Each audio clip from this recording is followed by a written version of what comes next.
Hey, what's up, everybody? I'm Doug. And I'm Lorenzo. And this is Good Suffering. We are coming to you with a bonus episode. Bonus. Tried to have this out a little bit earlier, but I think it's a little bit better that we got to do this together. I think so too, Doug. And I got to digest my feelings because today we are talking Jordan Peele's Us. Us. I was almost going to say It. That's what that pause was. Was like, nope. Get Us. Coming this fall. What'd you think? Go ahead, ask me. What'd you think of this one, man? Okay, so what I thought of this one, let me contextualize it first. Can I do that? Do you mind? Go. Hey. So, I was in Austin, Texas. Austin, Texas. I was there for my brother's wedding. Brother wedding. And I went to an Alamo draft house down there. Pussy. Now, they got like 5 of them in Austin alone. Yeah. Yeah, great. Austin's the big movie town. It's where big music town. South by happens, right? Yeah, that's right. And I missed it by a week. I'm so upset. Yes, you know did. who was there? You know who played at South by Southwest? The OCs, and I'm dying to see them. Now they're just called OCs. Anyway, so I saw it at Alamo. Alamo is always a great place to go, and it felt extra special doing it in like the birthplace, not necessarily Austin, but Texas. So yeah, that was great. And yeah, Jordan Peele does it again, man. Real unique film, unique storyline, unique vision, and a powerhouse performance from Lupita Nyong'o. Oh yeah, double performance. Are you kidding me, man? Amazing. Like the rest of the movie is like fine, like it's a great movie, but she, without a doubt, is the best part of that movie. She's the bedrock, the cornerstone, the highlight of it. Everything. She's incredible. And that doesn't, it's not to say that Jordan Peele isn't a fantastic director in his own right, but that performance just, it was astounding. Yeah. Oh, yeah. Absolutely. I almost forgot it was 2 different people at that scene towards the end where they're like kind of trying to go at each other and the one's dancing kind of around everything. What? At the very end, and when they're in like the school underground thing. Yes. And it's Lupita versus Lupita. Yes. And like, I just totally remembered now. I'm like, wow, those 2 people, they had to shoot that like that. Oh, it's like so it was good. a stand-in, basically. Yeah. You thought it was honestly like the same twin. It's so seamless. I loved this. I think it's amazing to see a film starring a black family that is in no way at all about being black. Right. It is totally like we have seen white people's lives depoliticized so many times, especially in horror with films like, Poltergeist and what have you. I go over to my shelf of movies and pull a movie out of anywhere and find a depoliticized white family. And it's amazing to see that for a black couple. And I think adding, white, people to the movie, like co-stars, helped that because it's not because they're the friends. It doesn't feel like a fucking like a Tyler Perry movie that's pandering to an audience. Doesn't feel like post blaxploitation. Yeah, it just feels like a fucking movie. Yeah. You know what I mean? Yeah. I mean, and was it today or yesterday that Jordan Peele said he doesn't want to cast any white leads? Yeah, and he said it's like I have nothing against white dudes. It's just that I've seen that movie before, and that's 100% true. That's exactly what we're saying here. That's how this felt. Yeah. Like it felt fresh, but it also felt like, wow, this is something that should have been happening for a long time. This was brought to my attention from someone else. This isn't my realization, but on top of that, they're predominantly they're all dark skinned. I think maybe the son might be like Ferris, but I'm not gonna try to like determine that. I'm not trying to judge that. But the fact that they're dark skinned black people too is another thing. Yeah. And it has broken box office records. It's broken it for a black female led movie. On top of all the other horror movie in general. Exactly. On top of everything else, there's also that. So, yeah. And what I do want to do though. I want to set this parameter for you and I during this review, this short review we're doing.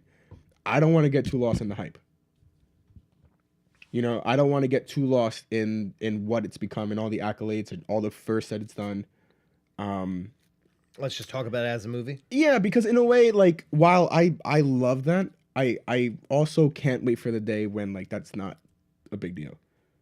You know what I mean? Oh yeah, absolutely. So, and I kind of want to live in a world where that's the case. That's what I had a review recorded for this already, and that was one of the things I said. Mm. Is like I felt like this is a step towards like, the normalization Right. of all that, and that's more important than the empowerment. Mm. That's the next step is just the even playing field where we Right. don't have to recognize those things, where we can recognize those things, Right. and it's important too, but we don't have to. Yeah. We could just enjoy it. Like they're like it's just a story. It's a story about a family. Yes, Are they black? Yes, but that's not. but they were a fucking family, and that's what it's about. Black bodies are already political. Being Right. black in America is already political. Yes. So to make it so that this movie doesn't harp on that, doesn't change the fact that yes, it is a black family, but it just I'm glad it doesn't.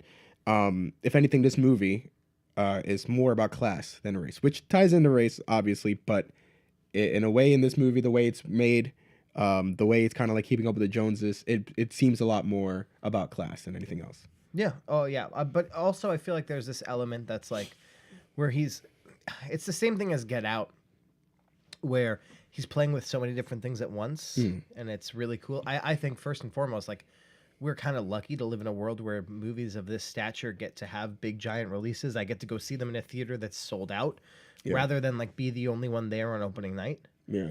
Yeah, I would. My neck was craned because I was all the way up in the front. Yeah. And we ordered those tickets like in advance, and we still like had like pretty crappy seating basically. When I went with my friends, I requested last row so that I could smoke in the theater. Oh, lame. That's my new thing. I used to be so adamant about a certain spot in any movie theater. I was like third row back from the screen, 5 seats in on the left. Yeah, that's how I feel about it. That's always where I felt was the best for me. Mm. And I guess my nicotine addiction has gotten so bad that I sit all the way in the back where nobody can see me, and I just smoke it up during the whole movie. So that's the great thing about Alamo is that I can be in any seat and still have a drink. I wasn't expecting that. You're funny. I'm funny? You're good. You're funny. Oh, that's great. But I really, really genuinely enjoyed this. I felt like it's such an illogical step after Get Out that it almost makes perfect sense. Because he doesn't it's much bigger? It's bigger. He doesn't try to go for he's a lot of filmmakers will try to sort of stay within the same realm somewhat for their second film. We saw that with Cronenberg, where Shivers and Rabbit almost feels like a sequel. Yeah. But he takes such a diversion from that. Yet it lands so well. There is no real politicization in the film. There is a class angle, but I almost feel like it's an exercise in like the basics of horror. The whole idea of like the us versus the them. Okay. And him describing it as a horror movie almost feels like this is America's Godzilla. Yes. Whereas Godzilla is the product of like this force of nature that can't be stopped. This is America saying, "This is America." Hey. That's a okay song. I quite enjoy it. It's okay. This is almost like, hey, we made these people. Our monsters are made by ourselves. Right, exactly. So like the thing with movie. like Japan and Godzilla is the nuclear bombs. It's post World War II. Exactly. Cinema. Yes. Whereas here in America, what is our monster? And it's like a capitalist monster. It's a side effect of that. It's people that you don't want to see. I didn't know what to expect going into this movie, especially because he had been touting it as a monster movie. I was like, man, how's it going to end? Is it all going to turn out to be some like Unity kind of entity like Rick and Morty, or like is it going to be like, oh, these are like demons or something? Like I wasn't expecting what happened, and it was really amazing.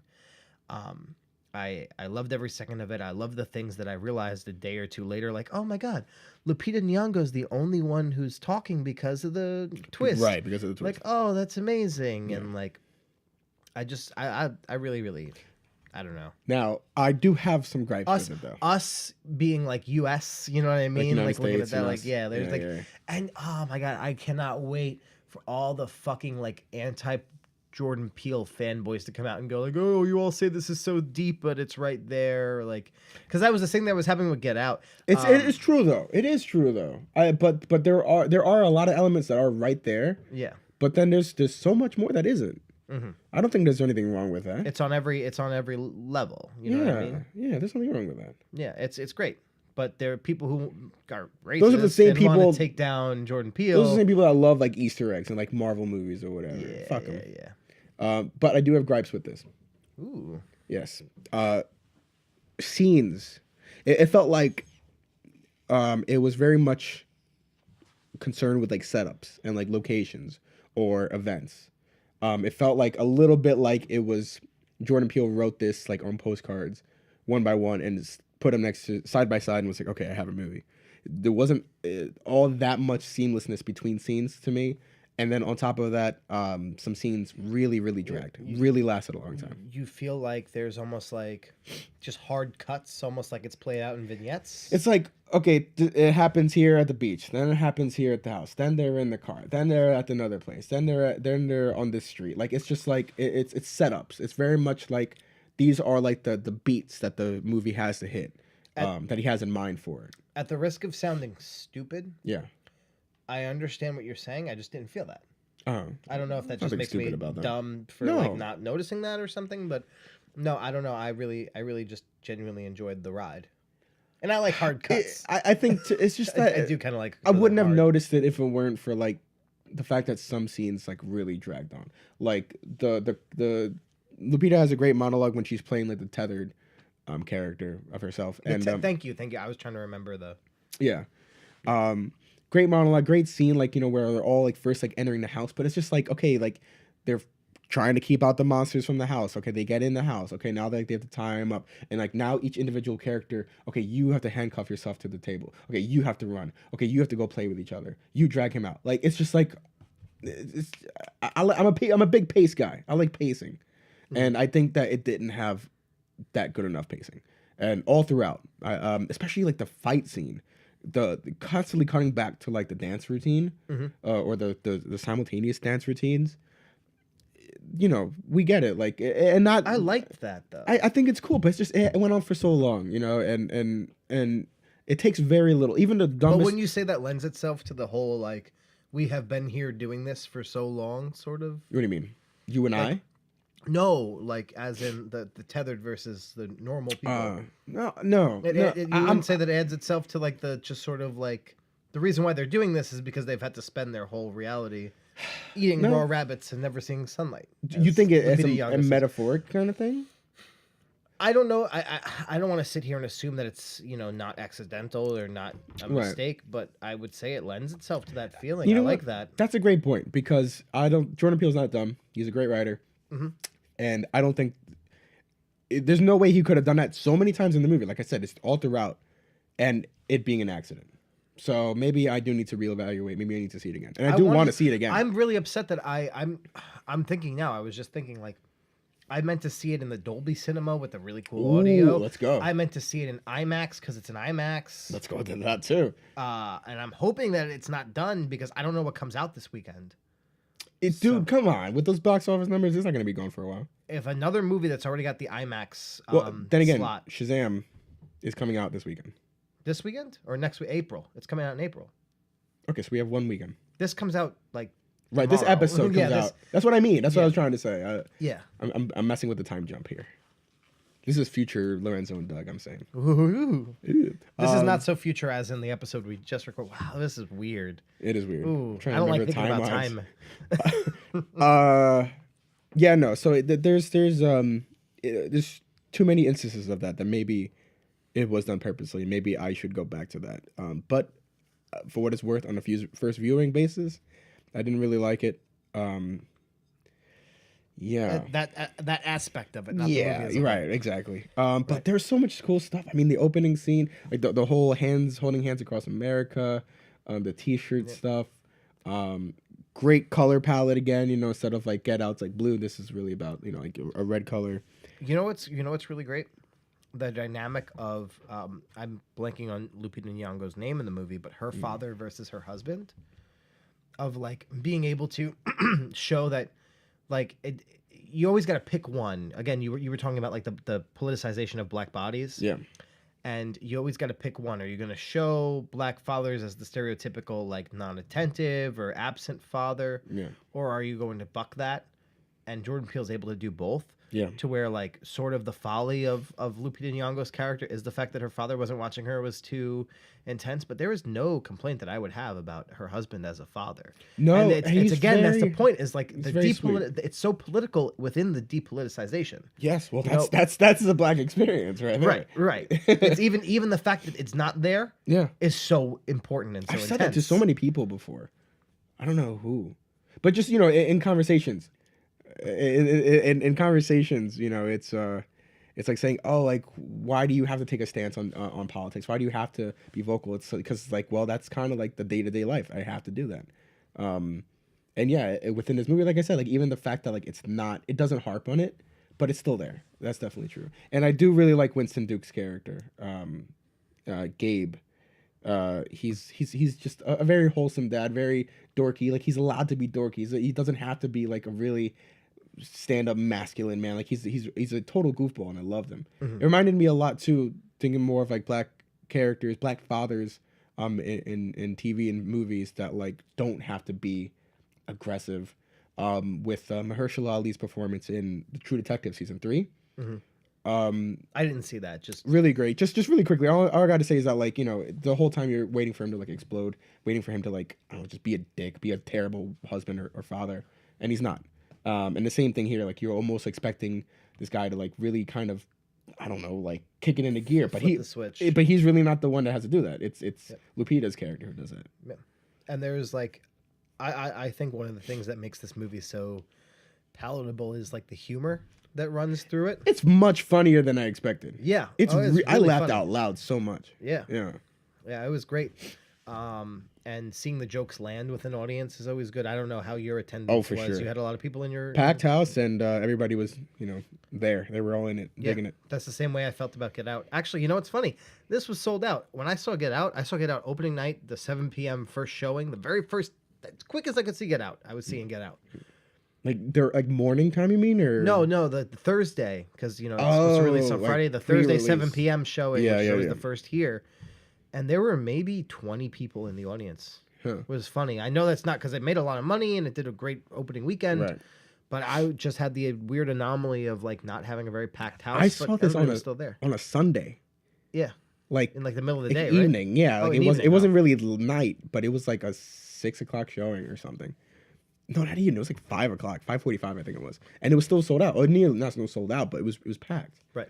It just goes to show Jordan Peele's making a big name for himself, and it goes to show also that having black cast or non-white cast can lead to actual sales in movies. Who would have thought? Yeah, it's not damning. It's not a niche audience. Or having a female, that I think that's like the last hurdle. I think like people know, like especially like you said, like Tyler Perry movies.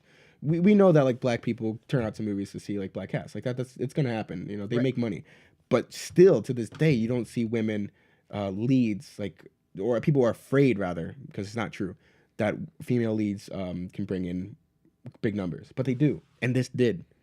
But like I said, I don't. Historically speaking, great, or factually speaking, numbers wise, whatever, it's great. I just don't want to get too lost in the hype, and I feel like we keep going back to that. Mm-hmm. I don't know. It's hard to not. It's hard to not. But it's. What did you think of the twist? Without maybe talking I too didn't much. see it coming, Okay. but now it makes sense afterwards. Yes. But I think that any twist is good. A good twist if you're along for the ride up to it. If it doesn't pander it to you in a way. Yes, and I'll use a counterexample. The Visit, M. Night Shyamalan's movie. From, again, I think that was like also 2016, maybe 15. The Visit. The Visit. What movie is that? That's with the grandparents, the kids going to see the Oh, grandparents. that one. I never Yes. saw it. Okay. That twist, I saw coming. I saw that coming. I'm like, that probably isn't the grandparents. Like, I saw these little visual cues, like the fact that like the mother never saw who they were, the kids had never really seen them since they were babies. I saw all that leading up to like, maybe that's not the grandparents. Yeah. But there was no point in Us where I was like, oh, maybe there was that switch. You know what I mean? Yeah. So I don't know. And It worked. It worked for me.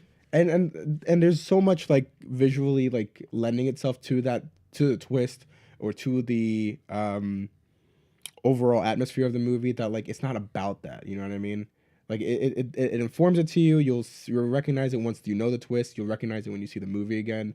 But there's so many other aspects to the movie that the kill scenes are great. I mean, when they go back to like back to the white people's house. I don't know. I forget their name. Hey, Tim Heidecker. There's Tim Heidecker and Tim Heidecker is a comedy hero. And oh my god, I'm blanking on her name from Handmaid's Tale and Mad Men. Peggy Olsen's. She's a great actress. I can't believe I'm blanking on her name. I'm an asshole. But when they go back to the great kill scenes there. Yeah.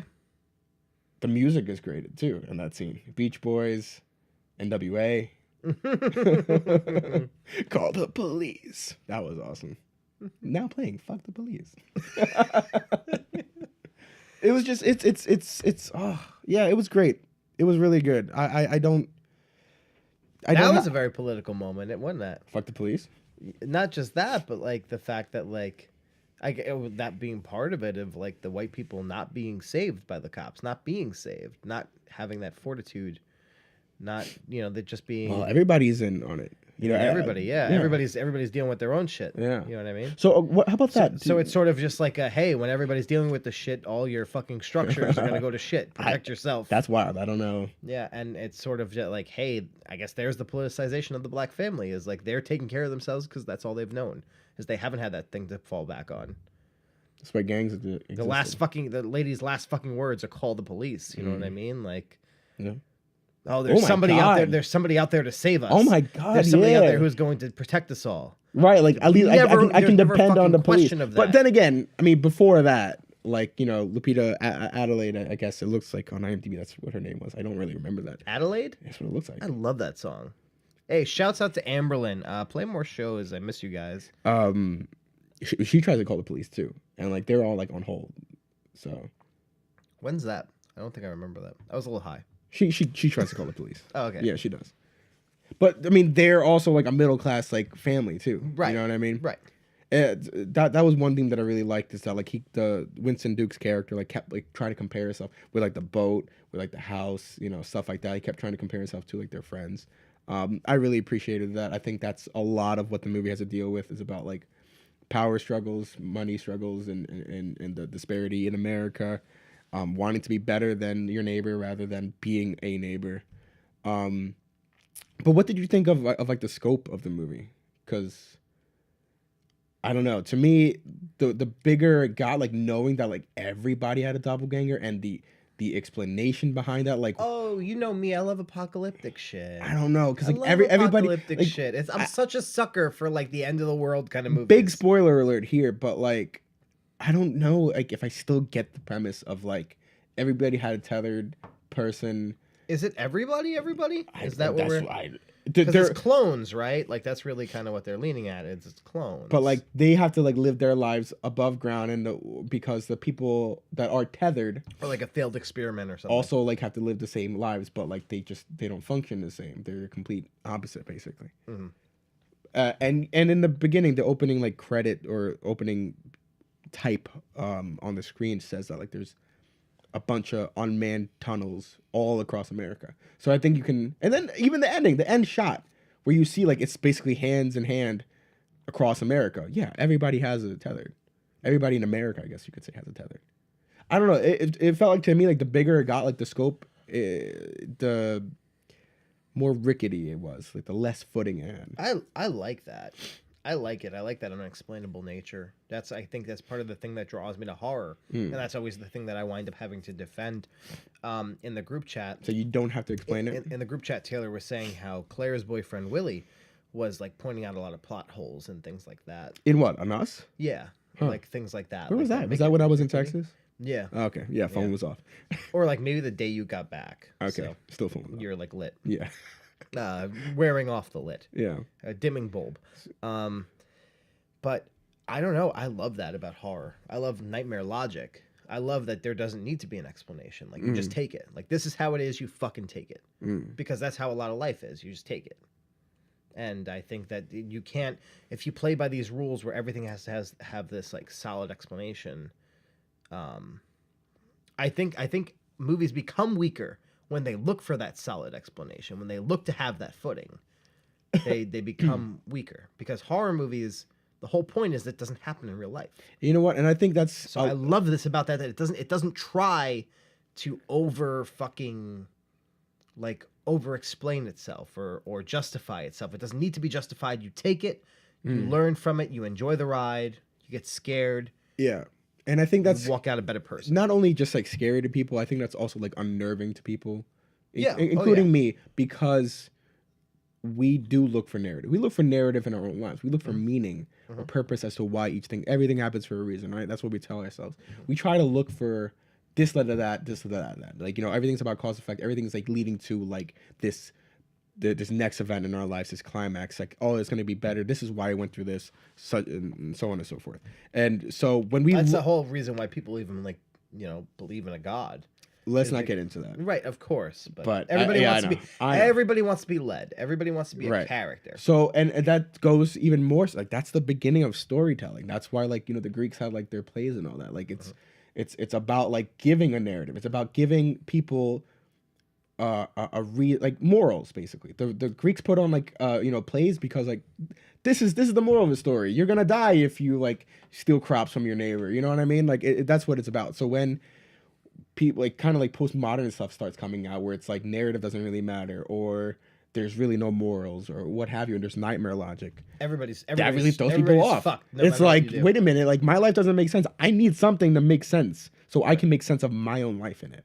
Because no matter what, I personally believe when you're watching something or reading something, any kind of storytelling, you put yourself in there. You're giving yourself up to the illusion. Right. So when you give someone who's already has no foundation in life, who already is striving, desperate for meaning, and you say to them, there is no meaning, that's horrifying. That's really isolating. Hey, yeah. That's why. So I think that's why I kind of resist that too. I'm not gonna lie. But I think I'm coming around. I love. It's so hard to scare me because I'm such a fucking cynic. Because you're a fucking nihilist. Yeah, I'm a nihilistic cynic who thinks there's no point to life and everybody's fucked and everything sucks. Absolutely disagree with you on all fronts. 100%, and I know that. I know it's a faulty outlook on life, and it's not doing any favors for me. Nothing to do with that. I just hate it. But there's something that's wonderful about everybody being in a room full of people who all feel as fucked as you. I almost went into like a philosophical like espousal thing, but I won't. I was gonna say that's why we do need narrative and morals, but whatever. Nah, that's exactly why. Because we're all in the same boat. We need to feel fucked. No. We need to feel fucked so that we decide that we're not. We need to feel fucked. So then we need to feel fucked in order for everybody to shape up and say, "Hey, let's do better." Okay, and how would you explain like what to do better? What are the standards of doing better? Full. No. Automated, luxury, gay, space, communism. And what happens then when you have all the luxury and all the freedom in the world? What then is the next? The perfect world, which is WALL-E. You see what I mean? Everything's so layered in irony with you. I am totally here for applied ethics. I want people to achieve their excellence. That's how I view it. Make out with me. Or at least go see Us again with me. Let's just go see Us again. Let's go to the Dolby. I haven't seen that. I haven't experienced that yet. We'll see it in Dolby. And then we'll watch it straight like a movie. Yeah. We'll jump over to the IMAX theater. Dolby is not straight like a movie though. I mean it is but visually. We'll watch it like we'll sit next to each other, we won't engage each other, we'll watch it. Okay. Then when we see it in the IMAX theater, we'll make out until the good parts come out. And then we'll watch the good parts in the IMAX and go, wow, that's big. And then we'll keep making out. No, I say you see it on one side of the theater and I see it on the other. And we'll be like, hey, what did you experience on that side of the theater? No, fuck it. Let's make out. Is that it? Is that how we're ending it? Sure. That's good. Thanks, guys. We've got another episode out in a week. Follow our social media and, whatever. We actually do get a lot of traffic from these bonus episodes, so I should take them more seriously. But these are lighthearted. If you don't know that by now, like you haven't been listening, I think. Which means you should definitely subscribe. I was gonna say, which means and you should follow us on social media. Oh. On Twitter at good_suffering or Instagram at good suffering podcast. Even Facebook if you're 50. If you're feeling a little freaky. If you're feeling a little freaky, you want to get on. If you're Facebook. Spying on your high school sweethearts, then just go ahead and follow us. All your fake accounts, like Jesus Christ, your name's Brendan Smith, like Jesus Christ. 0 mutual friends. You want to like me? Listen, chill. I'm getting I a know lot you're of my like ex. spammy kind of follows on Instagram now. Yeah, A lot lately. of porn bots, I think. Yeah, Or have they been something. adding you in comments? Like at Yeah. Yeah. No, not that. Just following me. No, they did that to me last night, and I was like, "Whoa, how do I do this?" I Good just suffering. blocked You know them. what? I'll know we made it when we start getting those for our Good Suffering Instagram because we know it yet. Porn pages, please follow Good Suffering. Thank you, and once again, this has been Good Suffering.